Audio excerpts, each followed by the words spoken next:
दिवाली की रौनक में सोना चमकता रहा, एक के बाद एक रिकॉर्ड तोड़ता हुआ। लेकिन त्योहारों की विदाई के साथ ही इसकी चमक भी अब फीके पड़ने लगी। कल तक जहां 10 ग्राम 24 कैरेट सोने की कीमत 1,34,800 रुपए को पार कर ऐतिहासिक ऊंचाई छू रही थी, वहीं अभी अचानक 1,25,080 रुपए प्रति 10 ग्राम तक लुढ़क चुकी है। दोस्तों, सोना ही नहीं, चांदी भी अब इस गिरावट की भेंट चढ़ने लगी है, जो 1,70,000 रुपए प्रति किलोग्राम से गिरकर अब 1,59,000 रुपए पर सिमट चुकी है। यह अस्थिरता निवेशकों के दिलों में सवाल पैदा कर रही है। क्या सोना अब घाटे का सौदा बन गया है या सिर्फ एक सांस लेने का मौका है? चलिए आंकड़ों की रोशनी में इस गिरावट की पूरी कहानी समझते हैं, जहां आंकड़े न सिर्फ चेतावनी देते हैं बल्कि भविष्य की झलक भी दिखाते हैं। नमस्कार, आप देख रहे हैं रिपोर्टर जी और मैं हूं आपकी भरोसेमंद होस्ट लता सिंह। दिवाली 2025 के बाद की ये गिरावट कोई आकस्मिक घटना नहीं, बल्कि एक सुनियोजित सुधार यानी करेक्शन का हिस्सा है। 20 अक्टूबर से शुरू होकर 24 अक्टूबर तक सोने की कीमत में 7,690 रुपए प्रति 10 ग्राम की कमी दर्ज की गई, जो कि कुल 5.7% की गिरावट है।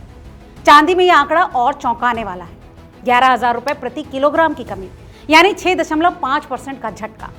दोस्तों, इस विषय में एंजल वन के टेक्निकल एनालिस्ट तेजस शिग्रेकर के अनुसार रिलेटिव स्ट्रेंथ इंडेक्स ने ऐतिहासिक ऊंचाई को छुआ था, जिसके बाद ये सुधार अपरिहार्य था। एमसीएक्स पर 22 अक्टूबर को सोने के फ्यूचर 1,28,000 रुपए पर बंद हुए, जो दिवाली पीक से 6% नीचे है। दोस्तों, ये आंकड़े साफ बयां करते हैं कि त्योहारों की मांग खत्म होते ही बाजार ने सांस ली। इस गिरावट के पीछे वैश्विक और घरेलू कारक दोनों ने कमर तोड़ी। सबसे बड़ा झटका आया मजबूत अमेरिकी डॉलर से, जिसका इंडेक्स 106.5 पर पहुंच गया, सोने को महंगा बनाकर मांग दबा दी। इसके अलावा अमेरिकी चीन व्यापार तनाव कम होने और फेडरल रिजर्व की ब्याज दरों में कटौती की उम्मीदों से निवेशक प्रॉफिट बुकिंग में जुट चुके थे। भारत में दिवाली के बाद मांग में 20 से 25% की गिरावट आई, क्योंकि उपभोक्ता खरीदारी के बाद बाजार में कम आपूर्ति हुई।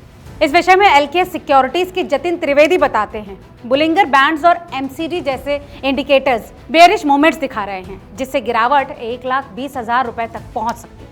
ये आंकड़े साबित करते हैं कि सोना अब सिर्फ भावनाओं का नहीं बल्कि कठोर आर्थिक हकीकतों का शिकार है। निवेशकों के लिए गिरावट चिंता का विषय है, खासकर उन लोगों के लिए जिन्होंने दिवाली पर ऊंचे दामों पर सोना खरीदा। मान लीजिए किसी ने 20 अक्टूबर को 10 ग्राम सोना 1,32,770 रुपए में खरीदा, तो आज की कीमत हुई 1,25,080, जिस पर उसे 7,690 रुपए का नुकसान हो चुका है, लगभग 5.8% की हानि।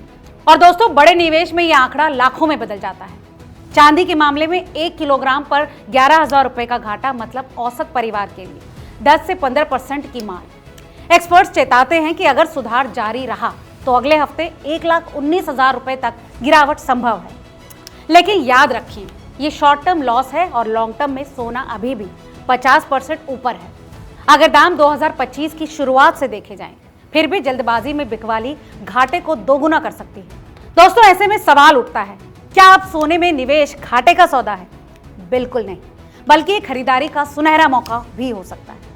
जेपी मॉर्गन रिसर्च की रिपोर्ट के मुताबिक 2025 के चौथे क्वार्टर में सोना औसतन $3,675 प्रति आउंस, यानी लगभग 1,30,000 रुपए प्रति 10 ग्राम पर पहुंचेगा और 2026 के मध्य तक $4,000 छू सकता है।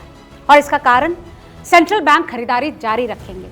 आरबीआई ने 2025 में 770 टन रिजर्व जोड़े हैं। दोस्तों, भारत में इन्फ्लेशन 6.2% पर है, जो कि सोने को हेज बनाता है। इस विषय में मोतीलाल ओसवाल के मानव मोदी कहते हैं, ट्रंप की टैरिफ पॉलिसी और मिडिल ईस्ट तनाव से डिमांड को बूस्ट मिलेगा। अगर आप लॉन्ग टर्म इन्वेस्टर हैं तो डिप पर 5 से 10% पोर्टफोलियो एलोकेट करें। ये घाटे से बचाव का हथियार बनेगा। चांदी की कहानी सोने से थोड़ी अलग है, लेकिन उतनी ही आकर्षक भी। 24 अक्टूबर को 999 प्योरिटी वाली चांदी 1,59,000 रुपए प्रति किलोग्राम पर ट्रेड कर रही थी, जो कि दिवाली पीक से 6.5% नीचे है। फिर भी 2025 में चांदी ने 70% रिटर्न दिया है। सोलर पैनल और ईवी सेक्टर की डिमांड से एटीआर रिपोर्ट कहती है कि सप्लाई डेफिसिट 2025 में बढ़ेगा, जिससे कीमतें 1,80,000 रुपए तक उछल सकती है। लेकिन दोस्तों, शॉर्ट टर्म में प्रॉफिट बुकिंग जारी रहेगी। ऐसे में इनकी निवेशकों को सलाह है कि चांदी में 20% एक्सपोजर रखें। दोस्तों, आंकड़ों से साफ है कि चांदी सोने से ज्यादा रिटर्न दे सकती है अगर इंडस्ट्रियल डिमांड बनी रहे।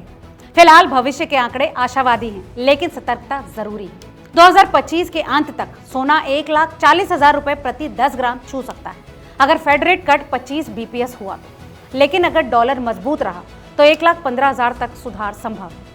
दोस्तों, एम्बिन्स फाइनेंशियल की चिंतन मेहता चेतावनी देते हैं कि निवेशक स्ट्रैटेजी को अपनाएं, फिजिकल गोल्ड से बचें, एसजीपी या फिर ईटीएफ चुनें।